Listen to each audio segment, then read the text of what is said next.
He only wanted a roof over his head. What he found was silence thick as gun smoke, a town that wished him gone, and 2 coffees on a porch that turned exile into kinship. If these old Western tales feel like a fire worth keeping, share the warmth, leave a like, drop a thought, and subscribe so the trail never runs cold. Part 1. The porch light fading. The sun had long since slipped behind the ridge, leaving only a smear of red over the Wyoming horizon. Will Cavanaugh drew his coat tighter and tipped his hat low, walking his horse up the narrow trail that led toward the town's outer edge. He wasn't looking for talk, nor a fire, nor company of any kind. What he wanted was simple: a dry place to stretch his back, a roof that would keep the night wind off, and maybe, if the Lord was merciful, a cot softer than the ground he'd been lying on for weeks. For nearly a month he'd ridden alone.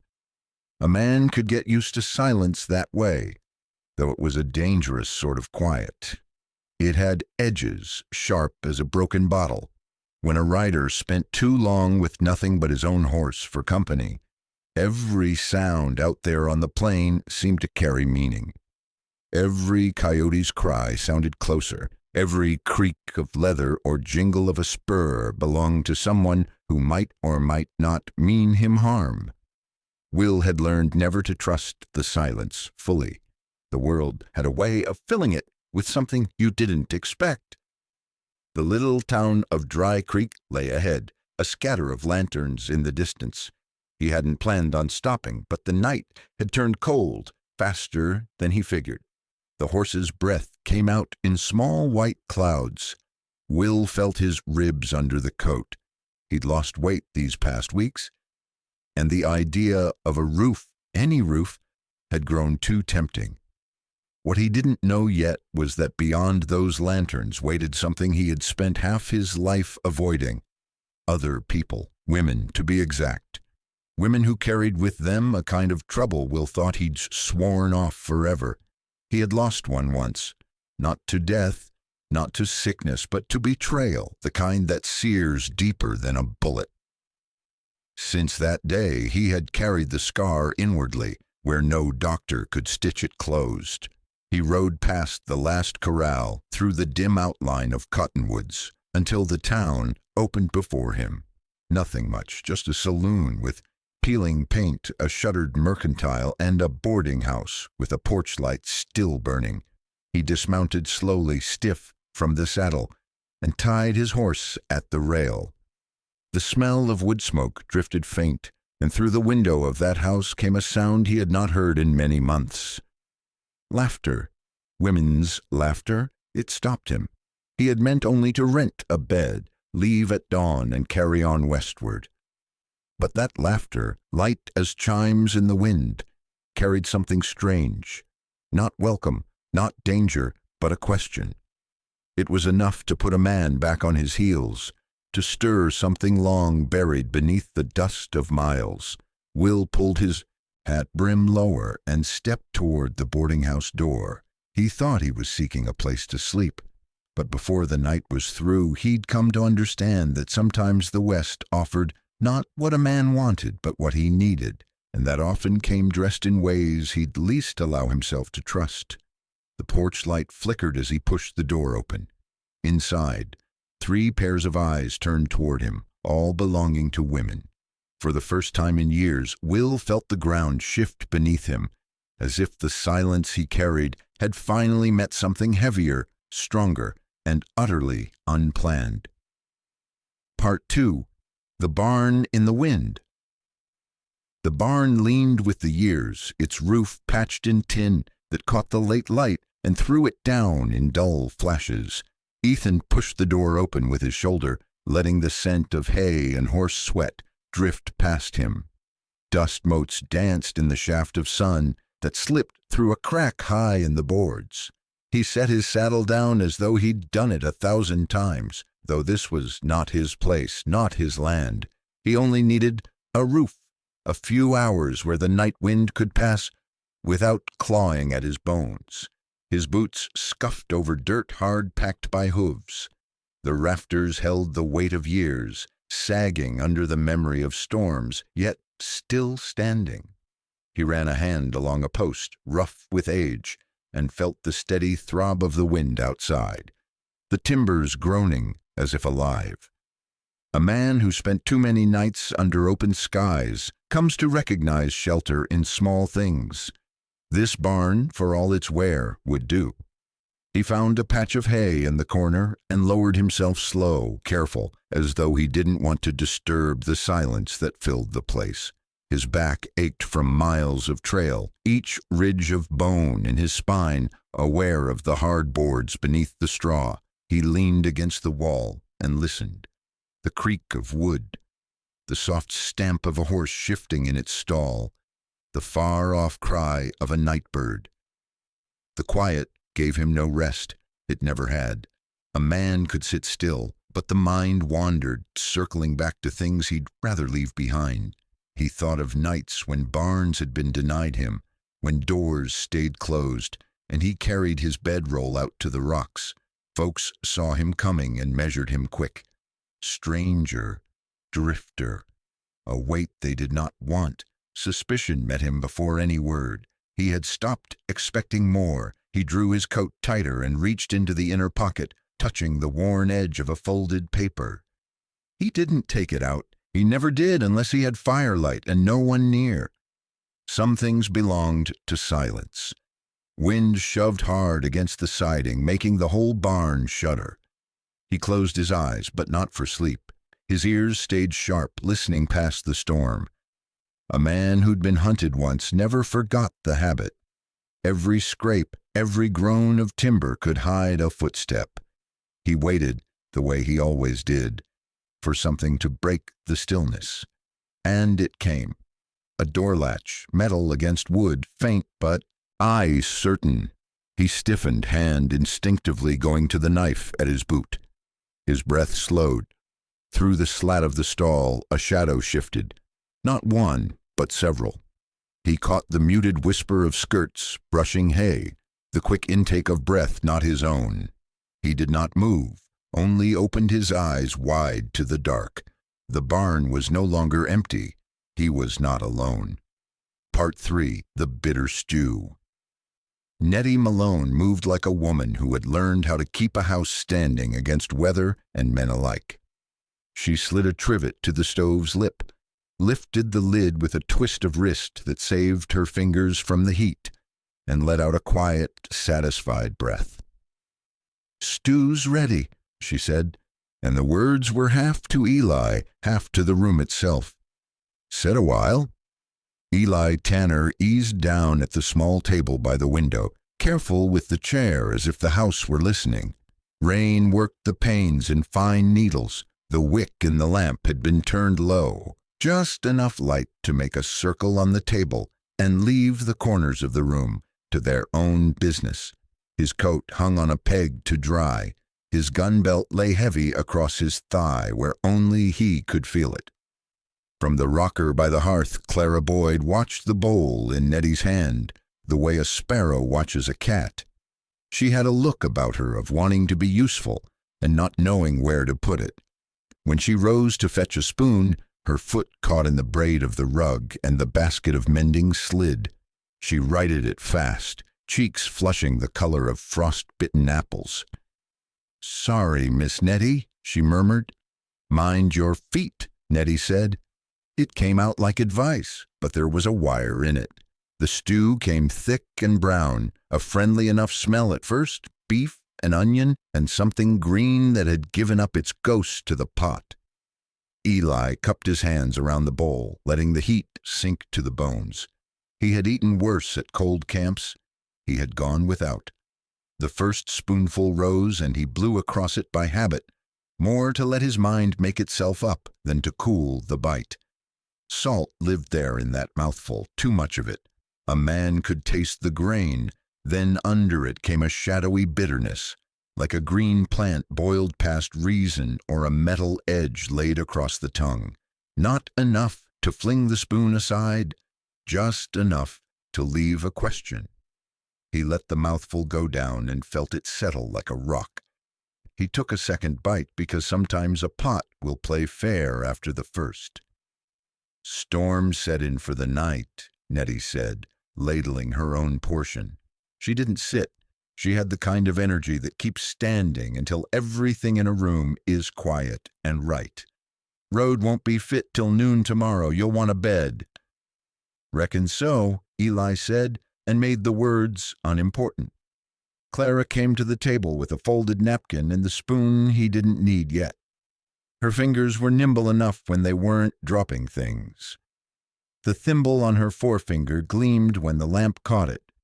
He noticed the way she held herself near the table's edge rather than the chair, as if one foot were already turned toward the back of the house. Her eyes went there once, quick as a field mouse, to a closed door beyond the stove. When she saw that he'd seen, she looked down and set the spoon a shade too straight on the napkin. "You sew for anyone local?" Eli asked, just because the shape of the quiet needed the weight of a word. "Some," Clara said, "when they ask." She lifted the needle again, thread shining and thin. The tip kissed her fingertip and she flinched. A bright bead of red rounded there and stood its ground. Nettie's head came up. "Mind that cloth," she said, sharper now. "Blood's hard to get out." Clara drew her finger to her lips, eyes wet with more surprise than hurt. "Yes, ma'am," she whispered around the thimble. Eli took another spoonful. The bitterness lived there again, tucked in under the salt and the heat like a weasel under a porch. A man who has ridden long can tell when a stew is a day old and when it's fresh, when salt has been heavy because meat began to turn, or because a cook's hand slipped. This wasn't any of that. It was something a little left of what it ought to be. Not enough to make a fuss over, enough to mark down in a quiet corner of the mind where he kept other small, notable things. The scrubbed boards, the two straight sheets, the door that had opened before his knock landed. "Coffee?" Nettie asked. "If it's hot," Eli said, smiling with his mouth but not his eyes. He had the kind of face that kept its stories to itself. In the lamplight, the scar at his jaw showed pale against the sun-dark skin. Sometimes men took that scar for a word they could read. Most read it wrong.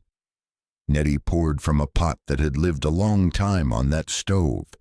The smell came up like a camp morning, burnt a little honest as fence cedar. She slid the cup to him and leaned her hip against the table as if to claim the space.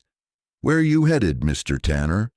"Sweetwater," he said, "up on our ranch out that way, horse work. You break 'em or you keep 'em broke." He let one corner of his mouth lift and die. "I've been accused of both." She laughed then, a small bell of sound that left the air almost colder after it stopped. "A working man's welcome in this house," she said. "Pay what you can, take what you need. Much obliged." He put his hands around the coffee cup, took a careful sip, and set it down without a sound.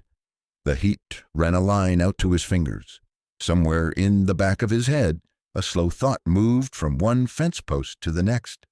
Too much salt. That odd, bitter.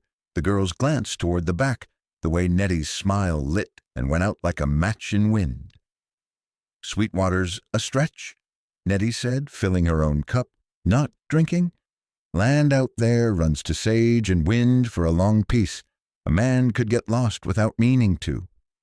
"I don't mean to," Eli said. "You got a name to ask for?" He looked into the coffee and saw nothing but the face of a man who was tired.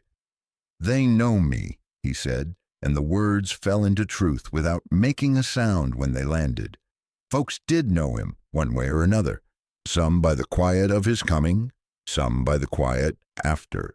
Clara stitched 2 neat bites of thread into a hem, then lost the whole again and worried at it. Mouth set. She had the look of a person who wanted to speak and had been told too many times to hold it. When she breathed, the breath stopped a little halfway up. Eli took another spoon of stew. He made himself do that much because a body needs food, and because there is such a thing as courtesy when you're under someone's roof. If there was harm in it, it wasn't the kind that kills a man outright, more like the kind that softens him to what comes next. He felt a small sway under him, not dizziness exactly, more like the sea under a skiff, if a man had known the sea. "You ride alone?" Nettie asked, and the question held a lot of room around it. "I do. World's got meaner these past years." She tilted her head as if to listen to the rain. Meaner, or maybe just louder about it. He let that pass because there was no good answer that didn't invite more talk than he had strength for. Outside, the wind dragged its sleeve along the eaves. The back door latch made a sound too soft for anyone not waiting on it. Nettie didn't start. Clara did, the needle jerking in her fingers. "I'll fetch you a room when you're finished," Nettie said, as if the decision belonged to her and already had. "Second door on the right at the top of the stairs. Sheets are fresh. You look like a man who hasn't had a decent one in a spell." "That's truth," Eli said. The coffee had steadied him some. The stew lay warm in his middle, a little heavier than it ought. He let his shoulders turn a fraction so he could see the back door without looking at it. The shadow that lived there had no shape yet. "Folks don't much travel this way," Nettie said, and her voice went dreamy, which is a way some people have when they're lying and don't want to be caught doing it. "Storm cuts off the road. We get the occasional rider is all. Lucky I stumbled on your lamp," Eli said. "That lamp's saved a few." He took the last of the coffee and set the cup mouth down on the saucer, the way his mother had taught him back when there was a woman to teach such things. He did it for the memory rather than the meaning, and that made something settle in him like a small stone finding home in a riverbed. If Nettie noticed, she gave no sign. Clara stood suddenly and carried her mending basket to the far chair, as if the air between had grown hot. She turned her hand so the needle flashed and hid. When she passed him, he saw the small, clean puncture at her fingertip, and the crescent moons of old ones where thread and cloth had taught the lesson more than once. She smelled faintly of laundry soap and the cold air that had crept under the door. Her eyes went to him and away like a bird testing a branch. "You're a quiet one," she said, shy and brave at once. "Sometimes," he allowed. "Quiet men hear more," she said, and the words surprised her as much as him. Nettie's head lifted. Clara's mouth closed on the rest. There are moments when a room chooses sides, and a man at the table knows it. Eli felt that moment's skirt rustle past his boot. Nettie's smile returned, thin and china bright. "Girl needs to learn when to keep her thoughts," she said, light as pie crust. "Don't you, Clara?" "Yes, ma'am," Clara said so softly the stove might have swallowed it. Eli wasn't out to rescue anyone. He had come for a bed, and would take it, but he had a turn of mind that set things on shelves where they could be found quick if needed. On that shelf now sat the salt, the bitter, the back door, the girl's glance, and the way Nettie's hands worked without ever resting. He put his spoon down and felt the steadiness of his own breath. The night was not done. He told his body the truth of it quietly. "You may not sleep deep. You'll want to wash up before bed," Nettie said, and it was a kindness on the surface of it. "There's a basin on the bureau upstairs, towels fresh." "Much obliged," he said again, and rose slow, a man thankful for the heat and the food and the roof. His gratitude was honest. His caution was older. As he stood, the room wavered a finger's width and came back true. He adjusted his stance so the lamp's light and the window swapped places in his eye. Clara moved as if to say something, then folded it away and returned a needle to its cushion. The back door stayed closed, but the house shifted its breathing, and Eli heard the truth a different way, not by sound, but by what wasn't there. No other voices beyond the two women's. No clatter of wind-lashed branch against plank. Just a full quiet, like a lung held between breaths.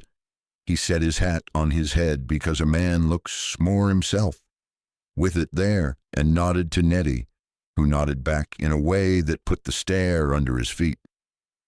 "Second on the right," she said, and her voice had softened again. Butter melting where the pan's heat wasn't. Clara's eyes were on her work, but a piece of her attention went with him up each creaking tread. He felt it like the brush of a ribbon against his sleeve, the kind a girl might keep in a Bible, marking a page she returns to when she's alone. He did not look back. A door opened or closed behind the back door. The house swallowed the sound. At the landing, Eli paused because that is what he did at every threshold life handed him.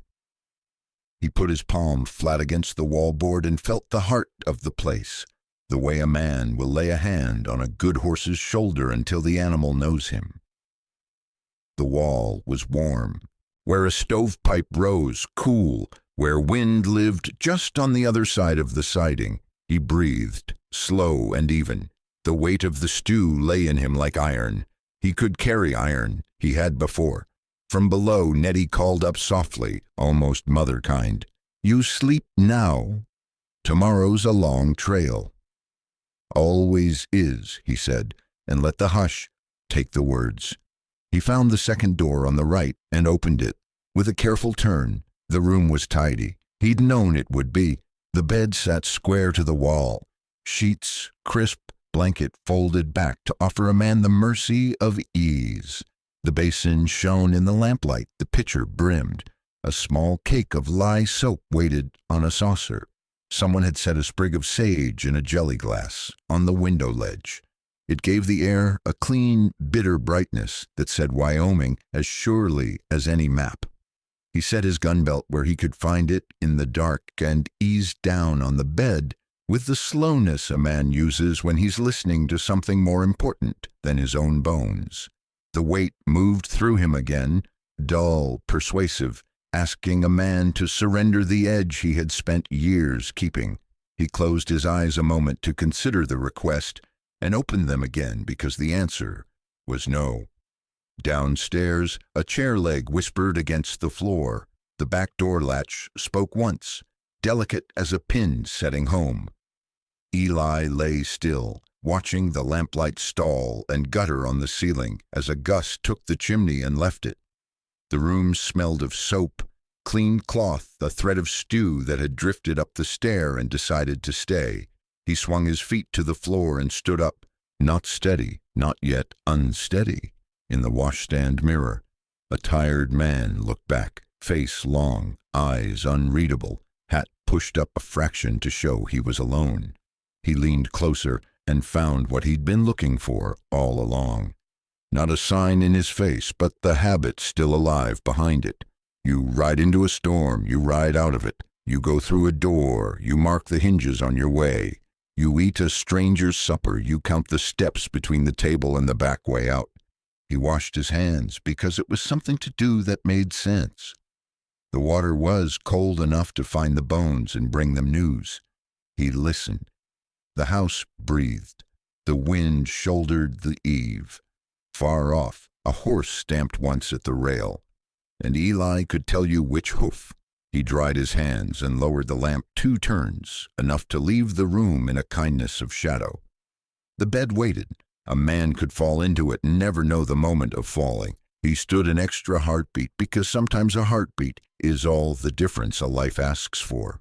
Sweet water, he told the dark, just to put a word in the air that belonged to tomorrow. Then he turned his head a fraction toward the door, where the grain of the wood held a message for any man who could read. What he had wanted was simple: a roof, a plank, and coffee. The night meant to give him more. He took the first of it into his legs, into the slow roll of his stomach, into the practiced patience of a man who would rather be wrong than careless, and he let the rest come on as it would. Part 4. The hesitant firelight. The sun was nothing but a smear of orange behind the cottonwoods when he finally let his horse stop. The sky deepened to indigo. The land exhaled its day's warmth, and crickets began to stitch the silence together. The rancher dismounted slowly, boots grinding in the dust, and looked back toward the low fire where the women had made their small camp. He had ridden far enough to put the sound of them out of his ears. Far enough, he told himself, to think clearly again. But he hadn't gone so far that he couldn't still see the faint lick of their flames. That troubled him. A man who truly wanted to cut loose would have gone on over the ridge and let the night hide him. The women hadn't asked him for anything, not even his name. They'd sat together in the shade as though they had long ago stopped expecting a man to listen, let alone help. One of them had looked at him once, quietly, not pleading, but steady. That look had followed him all afternoon. He unpacked slowly, as though giving himself reasons to stay near. He tied the horse where mesquite grew thick, loosened the cinch, and set his saddle down with care. The ground here smelled of sage and sand, still warm from the day. He laid out his blanket, but when he sat, he found himself watching the dim fire downhill more than the stars above. From where he sat, their voices carried faint, soft, almost broken, like people who had learned to keep words close. He heard a cough, the scrape of metal on rock, a child's small sound hushed quickly. Each noise carried the weight of people trying to get by with little. His own fire never caught. He had gathered sticks, stacked them neat, but he never struck the flint. His eyes kept drifting back to the glow that was not his. After a long while, he rose, brushed dust from his coat, and took the saddle blanket in his arms. His boots carried him slow toward the fire he'd meant to leave behind. The women looked up when his shadow entered the circle of light. Their faces caught the fire's color, lined with fatigue and suspicion, but none of them spoke. He did not, either. He crouched near, laid a stick in the flames, and set his hands to the warmth as though that was reason enough. No welcome, no question, just silence. The kind that pressed close but did not drive him away. He let it sit that way. The horse shifted somewhere in the dark. The wind smelled of pine high in the ridges, and for the first time in months, he realized he was not alone in the night. Part 5. The Stranger's Place. Morning came thin and gray, with a wind that carried dust across the flats. The fire had died to embers, and the women sat close to it, shawls pulled around their shoulders, quiet as fence posts in winter. The rancher had not slept much. His back against a stone, one hand near, his bedroll, listening to every shift of breath, every cough in the night. When the light rose enough, he saddled his horse. He could have ridden on, left the camp behind without a word. That would have been the simple thing, but as he tugged the cinch tight, he caught sight of one of the women lifting a tin cup to the lips of a girl too young to carry the weight she already bore. The girl's hands were blistered, her cheeks hollow. He paused, the leather strap in his grip, and something settled heavy in his chest. He spoke before he thought. His voice was rough from disuse, startling even to him. "Place I've got ain't much. Just boards and roof, but it'll keep the wind off." The women looked at him as though he'd spoken in another tongue. No gratitude, no eagerness, just wary eyes that had heard promises before and found them wanting. One of them, older than the rest, with lines carved deep at the corners of her mouth, shook her head slow. "We've troubled you enough," she said, her words low but firm. He didn't argue. A man who argued was usually trying to prove something. He just slid the bit into the horse's mouth, adjusted the reins, and stood still until the silence drew tight around them. Then he added, quieter, "Cabin's empty more than it's lived in. Suits me either way. You come or you don't. That's all." He swung into the saddle, tipped his hat once, and started toward the ridge. Each hoofbeat sounded too loud against the quiet. He kept his eyes ahead, but his ears strained for movement behind him. For a long while there was nothing but the wind through sage. Then footsteps, hesitant, crunching in the dirt, the scrape of shoes, the shift of skirts. He didn't turn, but the sound told him what he already knew. Mistrust had not broken, but it had bent.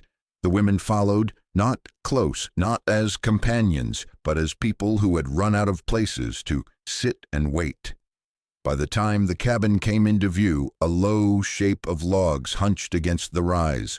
The sun had climbed higher, drawing hard lines across the land. The rancher dismounted, tied his horse, and pushed the door open. The hinges groaned like they hadn't been used in weeks. Inside, dust floated in narrow beams of light, and the smell was of wood long shut away from fire. He set his gear down and stepped aside, making space for them to enter if they chose.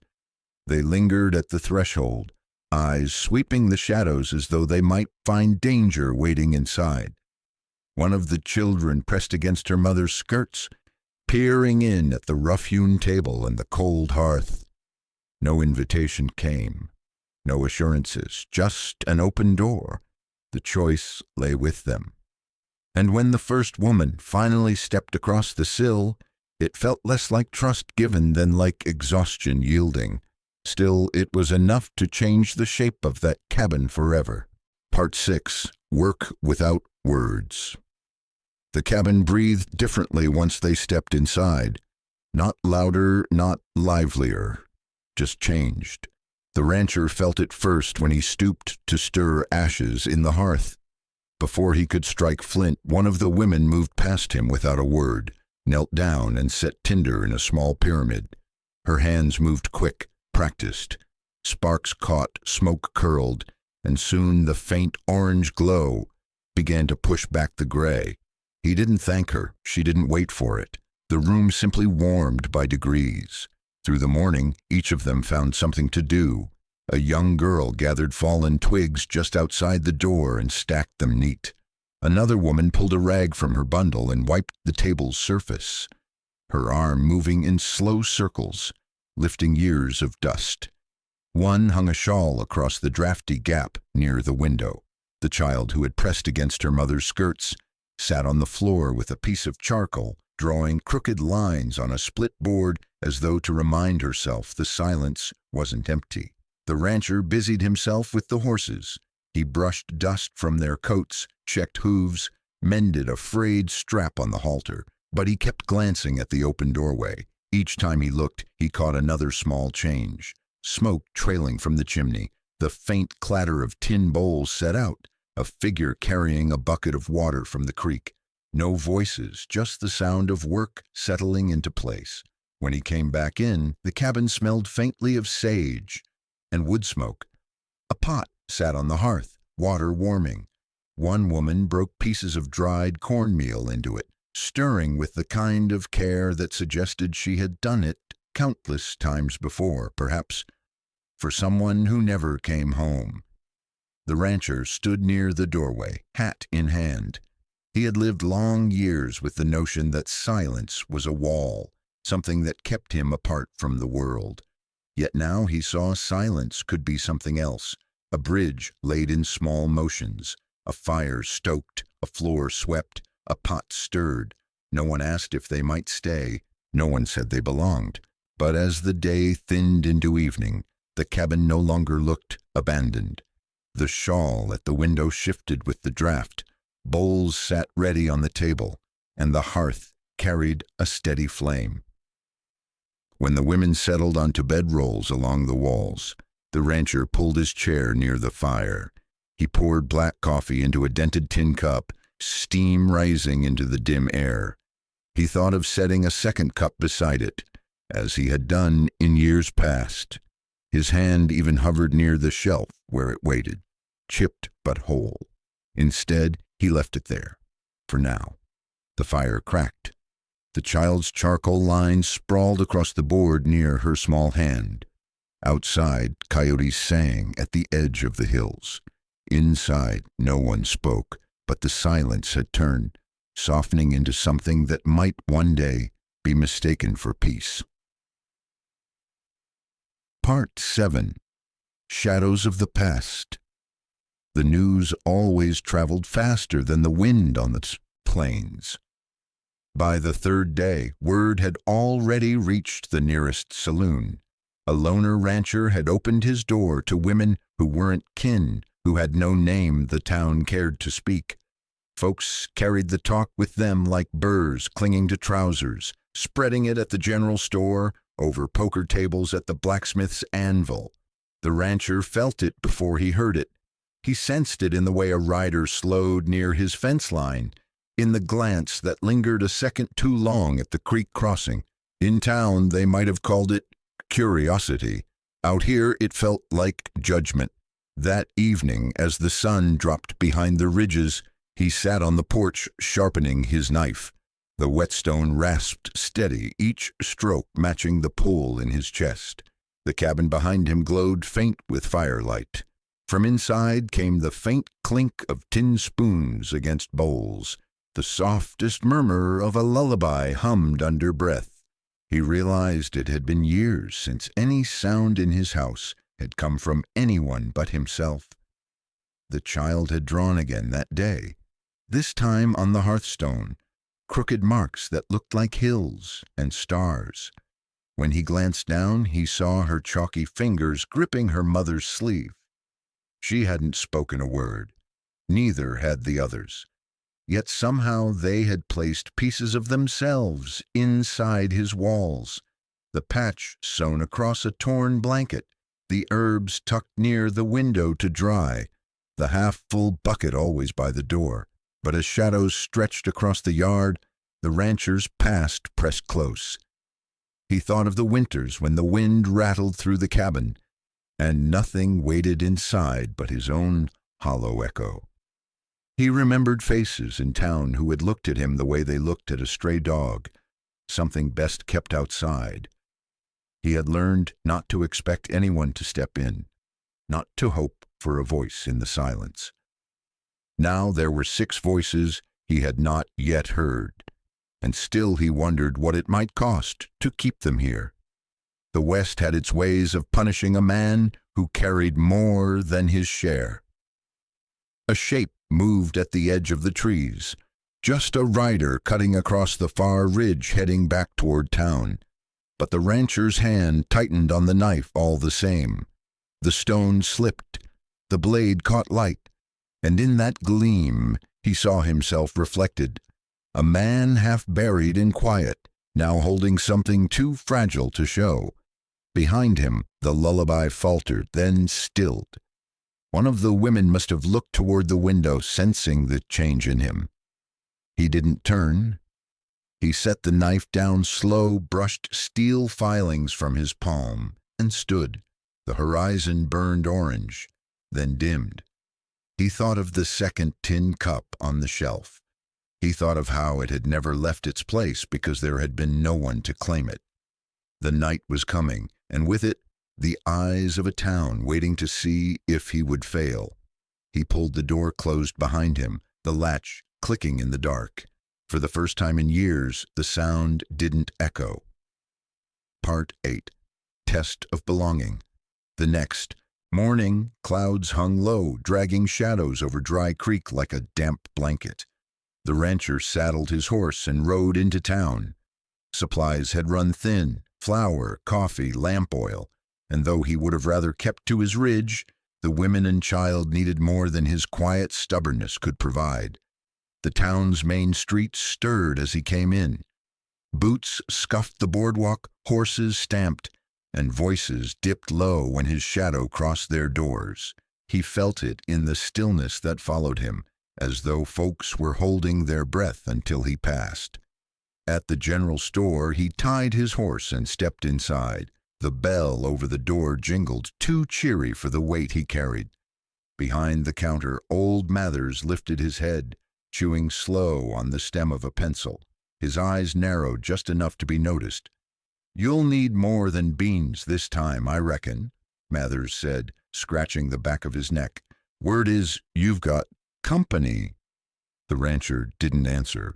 He set a list on the counter, written in his blunt hand. Flour, salt, sugar, cloth, soap. Mathers studied it, then raised a brow. "Soap," he muttered. "That's new." From the back corner, a man's laugh broke sharp, like a whip crack. Harlan Pike leaned against a barrel, arms crossed, hat tipped just enough to show the scar cutting through his cheek. Pike had never been one to let quiet pass unbroken. "Briggs," Pike called, loud enough for everyone to hear. "Heard you opened your door to strays, thought you liked living alone." The rancher turned, his face a wall. Pike grinned, savoring the room's silence. 6 women, wasn't it? And a kid. Seems a man'd be wanting more than flour and soap. He leaned forward, voice lowering just enough to sting. "Or maybe you're just fattening them up for trade." A few men chuckled. Most looked down, unwilling to be caught in the middle. The rancher's jaw tightened. He stepped closer to the counter, coins clinking as he laid them down one by one. His voice came steady, low enough that it didn't need to rise. "They're under my roof, that's all anyone needs to know." Mathers cleared his throat, slid the list into his apron pocket, and busied himself with filling the order. Pike's smirk faltered when no one joined his laugh again. The rancher picked up the sack when it was ready and slung it over his shoulder. Before stepping out, he turned just enough to meet Pike's eyes. "You talk about them again," he said quietly, "and you'll be the one needing soap." The door closed behind him, bell jingling once more. Outside, the street had stilled. A woman at the dressmaker's window looked away quickly. A boy paused, sweeping, staring at him as though seeing something unspoken. The rancher untied his horse, mounted up, and rode toward the hills. On the way back, the sky broke open in streaks of sun, burning through the low clouds. He thought of the women moving quietly around his cabin, the child with chalky fingers drawing stars on stone. They had given no names, asked no promises, but now the whole town knew they belonged to his place, if nowhere else. He rode harder, not to escape the whispers, but to return to the only voices that mattered, the ones he had yet to hear. Part 9. Embers of Trust. The barn smelled of dust, hay, and horse sweat, the same blend that had kept Eli grounded through years of wandering. It was where he went when silence pressed too heavy in the house, and it was there, one morning, that he found the women already at work. Anna had taken a broom to the wide planks of the barn floor. Each sweep sent up motes of golden dust that drifted in shafts of morning light, cutting through the gaps in the siding. Martha had gathered the tack into orderly rows, brushing the bridles and oiling the cracked leather, and Sarah was near the stalls, speaking in soft tones to the gelding that had once thrown Eli's brother. The animal usually kept his ears pinned back at strangers, but that morning he stood quiet, his head lowered, taking her words as if they were a kind of balm. Eli stopped in the doorway, arms full of kindling, and something tugged inside him, something he didn't care for. They had moved into his spaces, set their hands to his work. For a man who had grown used to being left alone, it was a kind of trespass. Yet as he watched, the broom didn't scrape carelessly, the oil wasn't wasted, and Sarah's hand moved slow and sure, like she had known horses all her life. He cleared his throat, and 3 faces turned his way. There was no guilt in their eyes, only a steady watchfulness that reminded him of deer on the edge of a clearing. Not timid, not bold, just waiting to see if the man before them meant harm. "You don't need to waste your strength here," Eli said, setting the kindling by the hearthstone near the forge. His voice came out rougher than he intended. Anna straightened, bristles of the broom resting against her shoulder. "Work keeps the day from feeling too long," she answered simply. There was no plea in her tone, no apology either. Just fact, plain and hard as Wyoming dirt. He gave a curt nod, though a muscle ticked in his jaw. The day carried on with a strangeness he couldn't shake. When he moved to mend the east fence line, Martha followed wordless, holding posts steady while he tamped earth around them. When Sarah gathered eggs, she left 3 in the box by his porch, neatly wrapped in cloth, though no one mentioned it.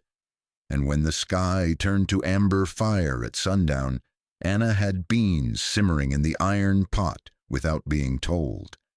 It was as if they had been living there always, as if his place had never been only his.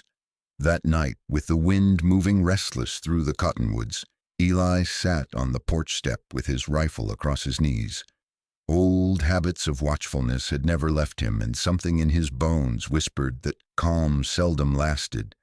He was staring toward the dark stretch of trail when Anna stepped out, shawl tight across her shoulders. "You're waiting," she said quietly.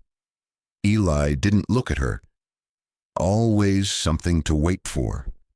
She lingered by the doorframe, silent. Then, after a long pause, "We're not here to take what's yours." The words cut deeper than any apology might have. He tightened his grip on the rifle, remembering another winter, another group he had let close, men who had claimed they only needed rest. By spring, half his herd was gone and the porch had borne bullet scars. Trust wasn't a thing he gave twice, and yet, when Anna turned back inside, she left the door unlatched, the faint glow of firelight spilling onto the porch boards. It struck him like a quiet dare. "You can close it if you want, but we'll keep it open." Eli sat in the dark a long while, until the rifle grew heavy across his knees. Then, slow as dawn itself, he leaned the weapon against the post and let the door stand the way she'd left it, open to the night, open to the chance that maybe not every shadow carried betrayal. The embers of trust are small things, easy to stamp out, easier still to ignore. But that night Eli felt one stir, faint and stubborn, refusing to die. Part 10. Coffee and Quiet Promises. The storm passed sometime in the night. By morning the hills lay washed and new, the sage glistening as if someone had polished each leaf. The rancher stepped outside with a coffee cup, warming his palm, breathing the air that followed a hard rain. It carried the sharp scent of mesquite and damp cedar, something that settled deep in his chest and loosened knots he had carried longer than he cared to count. The yard was alive with sound again, hooves shifting in the corral, a rooster declaring himself as if the world had never been threatened by ruin. He leaned against the porch rail and let his eyes move to the barn. The women had left the lantern burning low through the night. He hadn't said a word about it, but he noticed. Folks who feared being uprooted often left lights burning. It was a way to remind themselves that the dark couldn't take everything. By the time he stepped back inside, the kitchen carried the smell of beans warming on the stove and bread baking in the Dutch oven. They had found his meager stores and done something more with them than he had thought possible. The littlest girl sat at the table, chin propped on her hand, staring at the steam curling up from her cup. She looked half asleep, half afraid it would vanish if she blinked. He poured himself coffee and sat across from her. For a long time, neither spoke. The only sound was the pop of the fire and the slow tick of his old clock. He let the silence stretch, not to test her, but because he had come to understand how silence could be more honest than questions. When the others filed in, the room filled with small movements. Chairs scraping, spoons against tin bowls, soft words, shared between sisters. None of it loud, none of it intrusive, just the sounds of life taking root.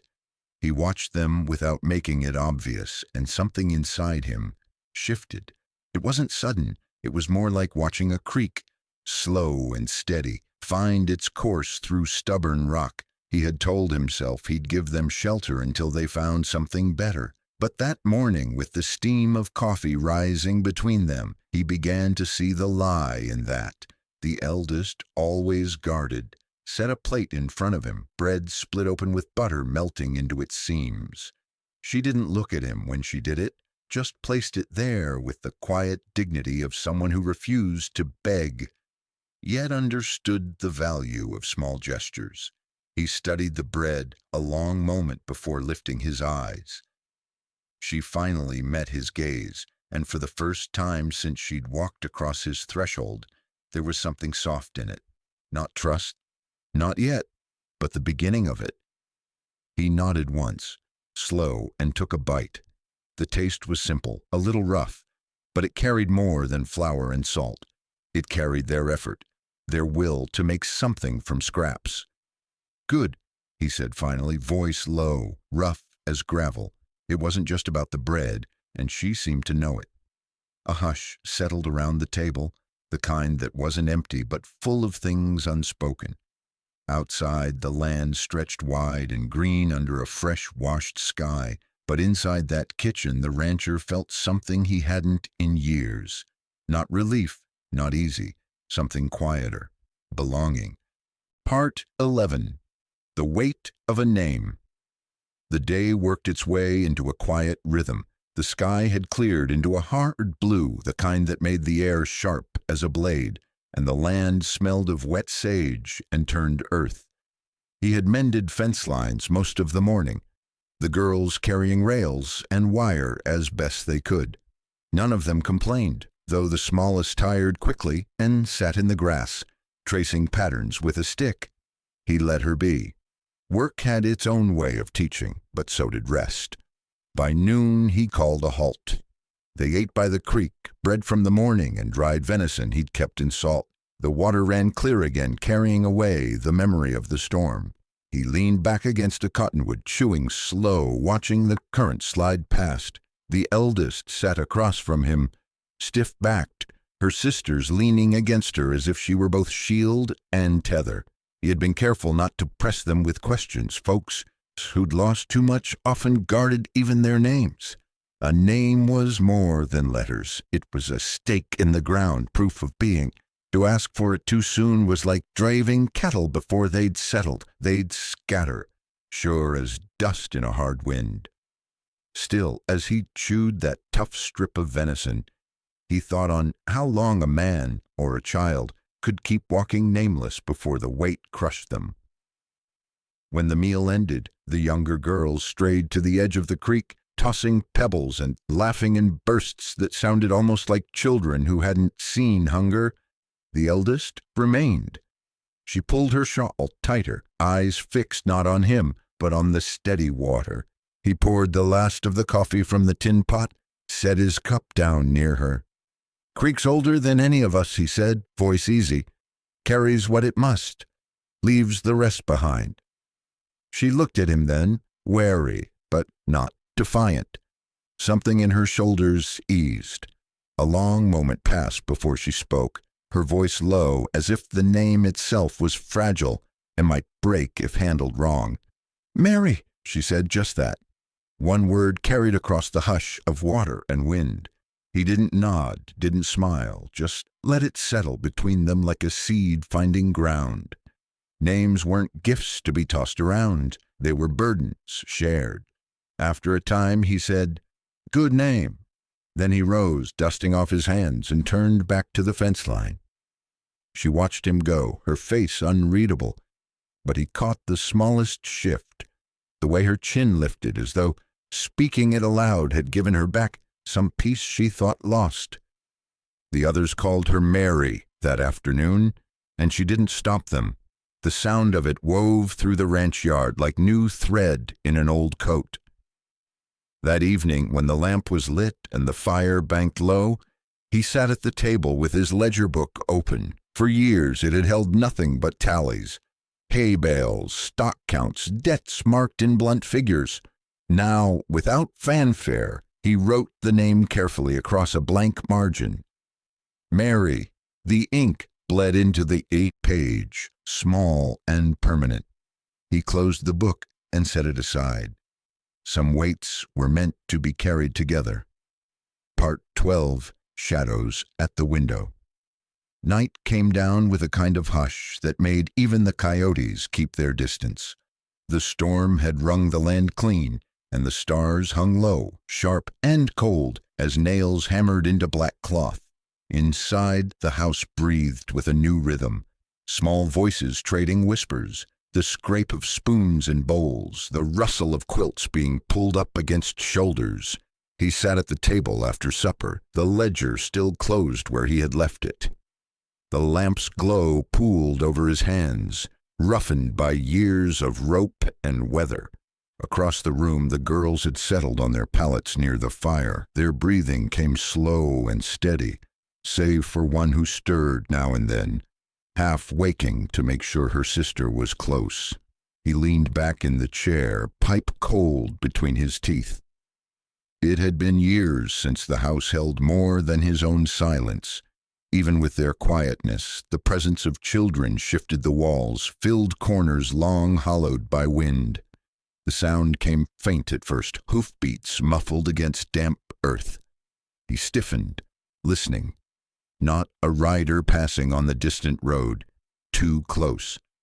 He moved to the window, the lamplight behind him making his figure a shadow.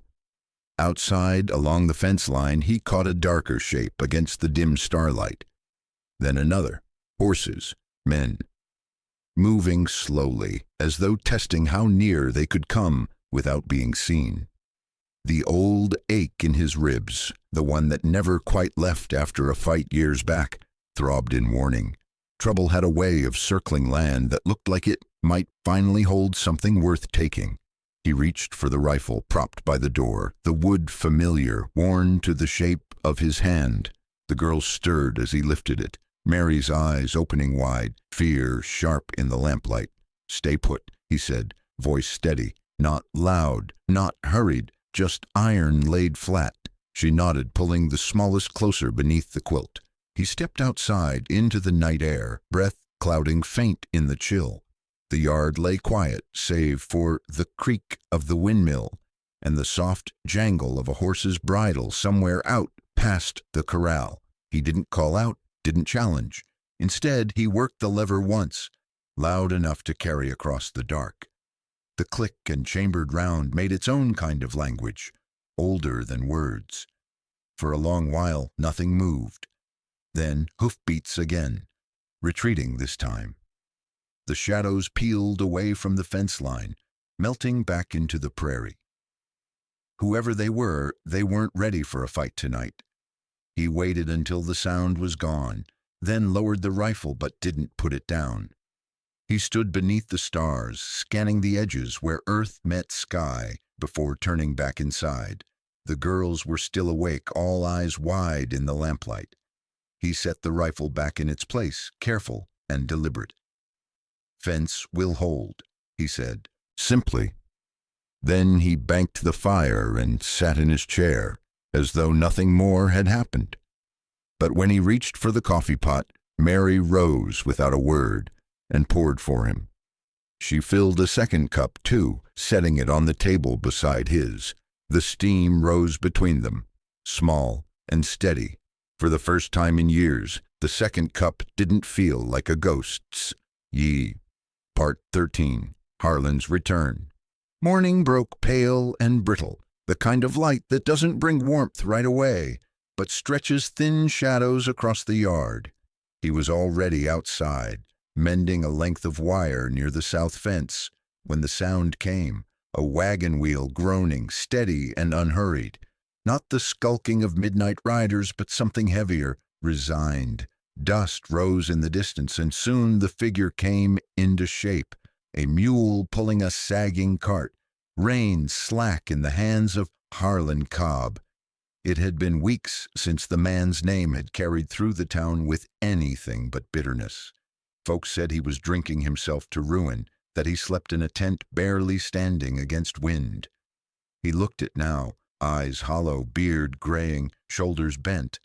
But there was no whiskey fire in his stare this morning, only something ground down and tired. The children spotted him first, clustered near the porch rail. Fear flickered quick in their faces, remembering what kind of man he had been the day Coulter struck him down for kicking a boy. But Coulter raised a hand, low and calm, as if to say, "Not this time." The wagon rattled to a stop a few paces from the gate. Harlan climbed down slowly, boots hitting dirt, like each step weighed more than it should. Without a word, he lifted a burlap sack from the cart and set it down. Grain. A full feed sack, clean and tied. The gesture hung there in the morning air, awkward as a man unused to kindness. Harlan didn't explain, didn't offer excuse. His eyes flicked once toward the children, then to Coulter. Whatever passed in that look wasn't apology, not spoken, but something in it had lost its sharp edges. Coulter said nothing either. He walked forward, hooked his hands under the sack, and dragged it into the shade of the barn wall. The scrape of burlap over dirt was the only sound. When he straightened, Harlan was already climbing back onto the wagon seat. The mule stirred and the wheels creaked as he turned toward the road. He didn't look back. From the porch, Mary whispered, "Is he gone?" Coulter nodded. "He's gone." His voice carried no triumph, no bitterness, just fact. He stood a long while, watching the dust settle where wagon wheels had passed. Then he turned back to the children, who waited as though the world had shifted one small notch. Maybe it had. The sack of feed leaned against the barn, heavy with more than grain. It was the first time Harlan Cobb had left something behind instead of taking, and though no one said it aloud, all of them, rancher and children alike, understood. Sometimes a man's return isn't to reclaim, but to lay something down and walk away lighter. Part 14. 2 full coffees. The morning began with the sound of birds shaking dew off cottonwoods and the faint hiss of the stove. Coulter moved slowly in the kitchen, the way men do when there's no rush except the weight of memory. He set out the tin cups, one chipped, mended now with stitched leather around the rim, a name carved into it, J.E.M. Steam rose as he poured. 2 full cups, not one for a ghost anymore, not a keepsake untouched. This one had a hand waiting for it. The boy padded in from the small bedroom, hair mussed, feet bare now out of habit. He reached the table, slid into his place. Coulter nudged the mended cup across the wood toward him. Jem's fingers closed around it like it had always been his. Outside, the world was already stirring. Sheriff Dunn had posted a new sign by the road, trespassers to be prosecuted. May had sent word she'd bring sourdough starter for the boy to learn. Even Doc Pruitt, last time he stopped by, had chuckled at seeing boots left in the hallway that weren't Coulter's size. And in the yard, faint but clear, 2 shadows stretched long on the porch boards, one broad, one small, side by side against the rising sun. They didn't speak much that morning. They didn't need to. The clink of tin against tin, the smell of coffee, the quiet rhythm of a boy and a man eating bread at the same table. That was enough. When the meal was done, Coulter leaned back, watching Jem wipe crumbs from the table edge with the side of his hand. The boy looked up, almost shy, then offered the cup to be refilled. For the first time, he didn't just take what was given, he asked to share more. Coulter smiled, slow, almost hidden under his beard. He poured again. The day stretched ahead. Chores, fences, maybe a ride into town for supplies. Nothing extraordinary, yet in that ordinary, a thing once broken had steadied, not by blood, but by choice. And on that porch, with 2 coffees steaming side by side, it was plain to see, in a land where most left, some found a reason to stay. Out here, a man and a boy shared bread, silence, and the kind of trust that makes strangers into kin. The West has always been less about guns than about staying when it's easier to walk away. If this story spoke to you, leave a word below, share it with a friend, and ride along with us by subscribing, so the fire never goes out.